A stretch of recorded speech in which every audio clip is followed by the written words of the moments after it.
ამოწმებ თუ არა ვადებს და ეტიკეტს პროდუქტის შეძენისას? ზოგადად ვამოწმებ, რა თქმა უნდა.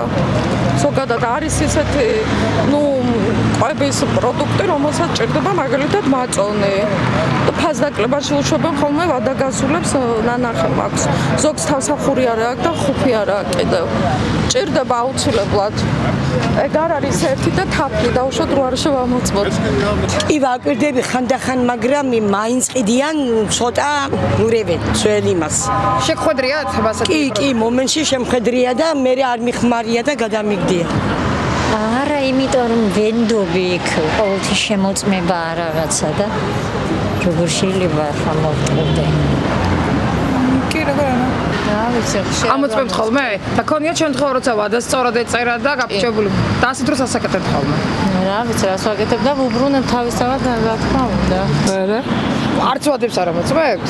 ვადებს კი.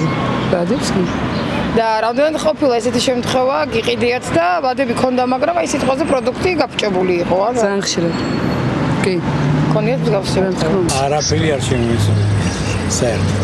ეტიკეტს არ ამოწმებთ? და არ შეგხვედრიათ ესეთი გაფიჩებული საკვები არა? კი, რა თქმა უნდა, ვამოწმებ. და ხომ არ შეგხვედრიათ გაფიჩებული უარგისი? არა. კი, თვითონ მეც მაღაზიაში მუშაობდა ვაგე. ქონიათ შემთხვევა, როცა ვადები სწორად ეწერა, მაგრამ პროდუქტი ყოფილა გაფიჩებული არა? და საწყობიდან დამებრუნებია. კი. არა. ამოწმებთ თუ არა ვარგისიანი თუ არა? კი, ამოწმებ. ქონიათ ესეთი შემთხვევა, როცა შეამოწმეთ ვარ და ეწერა სწორი, მაგრამ პროდუქტი გაფიჩებული იყო მსგავსი რა? შეხვედრია ასე. კი, რა თქმა უნდა. და სიანია თუ არა? კი.